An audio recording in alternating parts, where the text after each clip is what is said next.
In this numerical, we have to calculate mole fraction of ethanol and water. In this question, 95% of ethanol by mass is given. 95% of ethanol means 95 gram of ethanol present in 100 gram of solution. Now we will calculate mass of water. Mass of water is equal to 100 minus 95, that is equal to 5 grams. Now we calculate number of moles of ethanol, which is given by N1 is equal to weight of solvent upon molecular mass, which is equal to 95 by 46. This gives 2.07 moles of ethanol. How to calculate molecular mass you have already learnt in your previous class.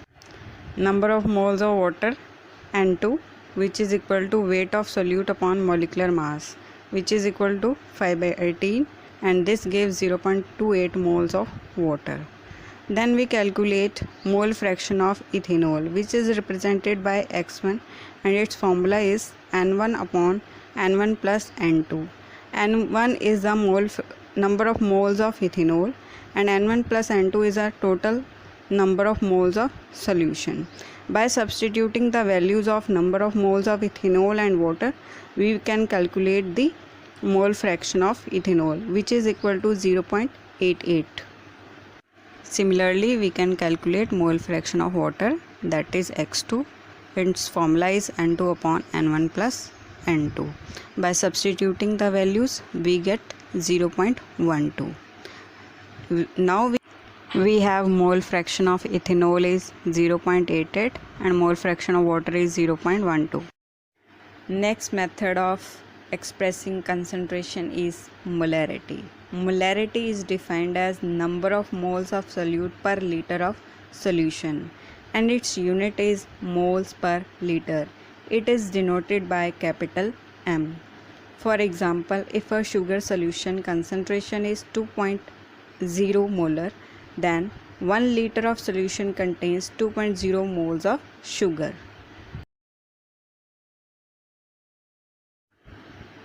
In this numerical, we will calculate molarity of the solution. Molarity of solution is equal to mass of solute upon molecular mass of solute into 1000 upon volume in milliliters. Here mass of solute is 0.115 gram of pure sodium, and volume given is 500 ml, and molecular mass you have to calculate. By substituting these values, we get the answer, that is 0.01 molar. Next method is molality, which is represented by small m, and it is given by number of moles of solute to the mass of solvent in kilograms. Its unit is moles per kg. Now we will calculate molality of solution. In this question, 29.1 gram of toluene is given, which is a solute, and 832 gram of benzene, which is a solvent, is given. Now we will calculate number of moles of toluene, which is given by weight of toluene divided by molecular mass of toluene. By substituting their values, we get 0.316 moles of toluene. Now molality of solution is equal to number of moles of solute divided by solvent in kilograms. By substituting the values, we get molality, that is 0.380.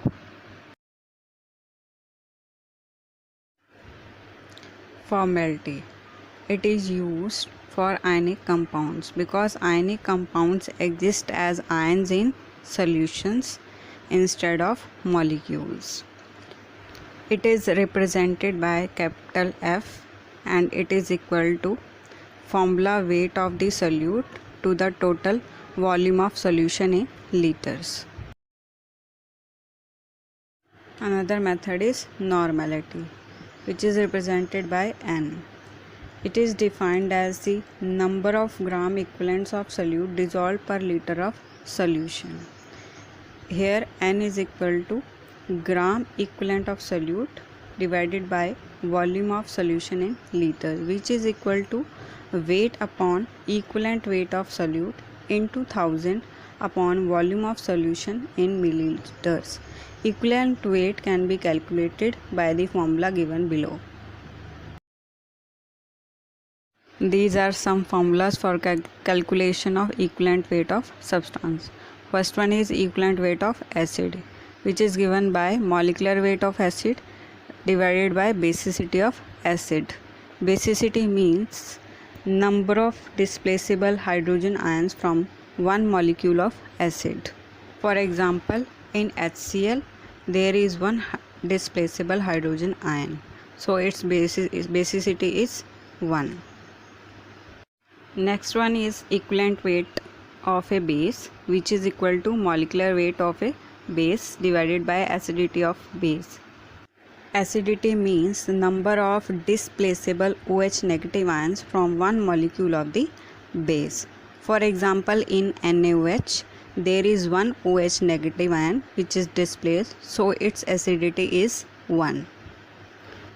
Equivalent weight of salt, which is given by formula weight upon valency of metal atom. For example, in case of NaCl, valency of metal atom is 1 because Na is a metal. In case of redox reactions, equivalent weight of an ion is equal to formula weight upon change in oxidation number. This is an example of normality. Here we will calculate normality of sulfuric acid. In this question, 49 grams of sulfuric acid is given, which is a solute, and 500 ml of solution is given, that is volume. According to the formula of normality, N is equal to mass of solute upon equivalent mass into 1000 upon volume in milliliters. By substituting the values, we get the normality of sulfuric acid. Next one is the dilution equation, which is used for volumetric analysis. Volumetric analysis is used to calculate the molarity of unknown solution. Here is the equation: M1V1 is equal to M2V2, where M1 is the initial molarity for stock solution. Stock solution is a concentrated solution that will be diluted to some lower concentration for actual use. V1 is the initial volume in liters, M2 is the final molarity, V2 is the final volume in liters. Here is practice problem of dilution equation. In this numerical, initial molarity of HCl is given, that is 12 molar. Initial volume is 1 liter and final molarity is 0.5 molar.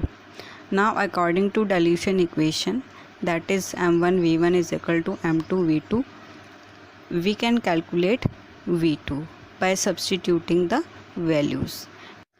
We get final volume, that is 24 liters. Next topic is solubility. What is solubility? It is the measure of how much solute can be dissolved in 100 gram of solvent at a given temperature. Types of solution. Here 3 types of solution: unsaturated solution, saturated solution and supersaturated solution. Unsaturated solution is that in which more solute can dissolve at a given temperature. Saturated solution in which no more solute can dissolve at a given temperature, and supersaturated solution that contains more solute than would dissolve in a saturated solution at a given temperature. It becomes unstable and form crystals. This is an example of supersaturated solution. If a crystal of sodium acetate is dropped in supersaturated solution, excess of sodium acetate crystallizes out. Factors affecting solubility. There are 3 factors. Number 1, nature of solute and solvent, in which like dissolves like, which we will discuss later on. Next, second is temperature. Solubility increases with temperature. Because kinetic energy increases with temperature, which increases the motion of the molecules, and molecules collide with each other and the solubility increases. For solids and liquids, in gas solubility decreases with temperature because kinetic energy increases, which makes gas molecules to escape out. Third one is pressure. Pressure has very little effect on the solubility of a solid in liquid because solids and liquids are highly incompressible. In gases, solubility increases with pressure.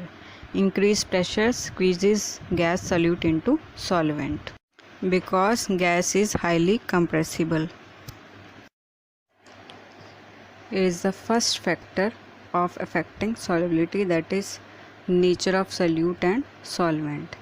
There is a general axiom that is like dissolves like, used by the chemist.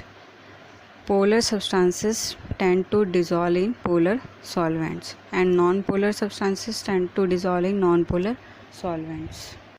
Now a question arises, why a solute may or may not dissolve in solvent?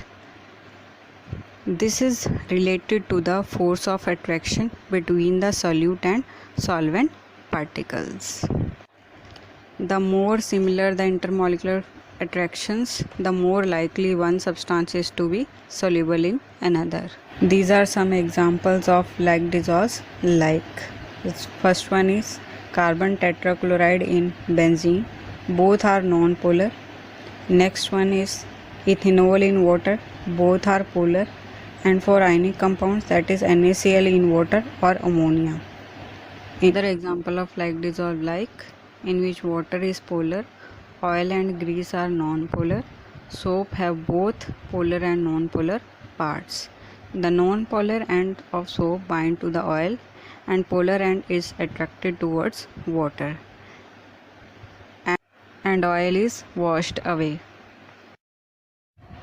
Explanation for solubility of ionic compounds. When ionic compounds dissolve in polar solvents, they get dissociate and form ions, and these ions are surrounded by solvent molecules. This process is called solvation. It means solute molecules are surrounded by solvent molecules. If solvent is water, then this process is called hydration, and the ions which are freely moved in the solution are called hydrated. Example, when NaCl dissolves in water, it gets dissociated into ions, that is Na positive and Cl negative ions. As you can see in the picture, Na positive ions being attracted by negative poles of the water and negative ions by the positive poles of the solvent molecules, that is water. This type of interaction is called ion dipole interaction. It may be mentioned here that energy required for splitting of ionic compounds into ions is called lattice energy, and the energy which is given out when ions get hydrated is called hydration energy. A substance dissolves if hydration energy is greater than lattice energy.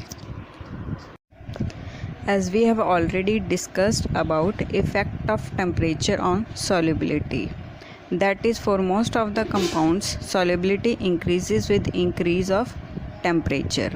This will be explained by the solubility curves. What is solubility curve? Which gives relation between solubility and temperature is called solubility curve. As you can see in graph, the dotted line shows curve for saturated solution. Blue portion describes supersaturated solution and pink portion describes unsaturated solution. Solubility curve for ionic compounds is of two types: continuous solubility curve and discontinuous solubility curves. In continuous solubility curves, as you can see in the picture, there is a continuous increase of solubility with increase of temperature. For example, the curve for NaNO3, KNO3 and KCl. The reason for this behavior is that in case of all such substances, the process of dissolution is endothermic. As you can see in the picture, the solubility of cerium sulfate decreases with the increase of temperature.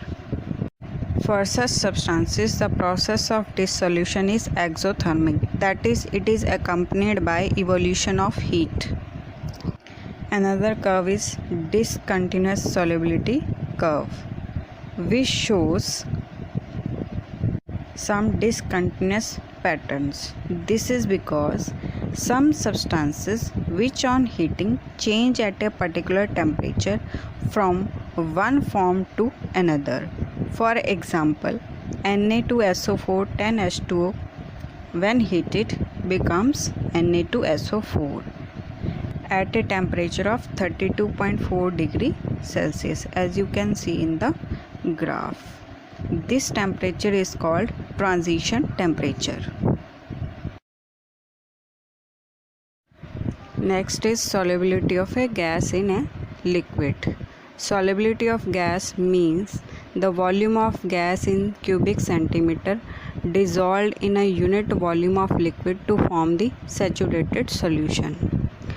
Next is factors affecting solubility of gas in liquid. First one is nature of gas and the solvent. Solubility of gas in a solvent is due to chemical similarity between the gas and the solvent. For example, gases like CO2, HCl, NH3, these are highly soluble in polar solvents, that is water, and the gases hydrogen, oxygen, nitrogen, these are much more soluble in ethyl alcohol than in water. Next is effect of temperature. The solubility of a gas decreases with temperature because on heating the solution of a gas, some of the gas is expelled out of the solution. Colder solutions hold more of a gaseous solute. For example, aquatic animals feel more comfortable in lakes in winter than in summer. Next is effect of pressure. Solubility increases with pressure. This will be explained by Henry's law. Henry's law states that the solubility of a gas in a liquid is directly proportional to the partial pressure of the gas present above the surface of the liquid. What is partial pressure? In a mixture of gases, each gas contributes to the total pressure of the mixture. This contribution is called the partial pressure of gas. Dalton said that the mole fraction of a gas in a solution is directly proportional to the partial pressure of the gas over the solution.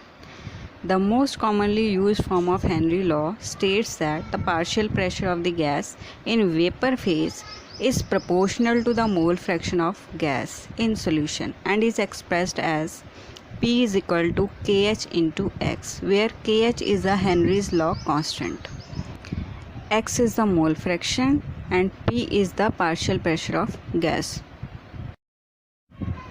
For testing the validity of Henry's law, we plot a graph between partial pressure and mole fraction of a solute, that is HCl gas, in cyclohexane as a solvent. We get a straight line passing through the origin with slope Kh. Higher the value of Kh at a given pressure, lower is the solubility of gas in the liquid. Kh increases with increase of temperature, indicating that solubility of gas increases with decrease of temperature. Here are some applications of Henry's law. First, to increase the solubility of carbon dioxide in soft drinks and soda water, the bottle is sealed under high pressure. Second one is to avoid bends. The tanks used by scuba divers are filled with air diluted with helium, that is 11.7% helium, 56.2% nitrogen and 32.1% oxygen. And third one is low blood oxygen causes high altitudes climbers to become weak and unable to think clearly, symptoms of a condition known as anoxia.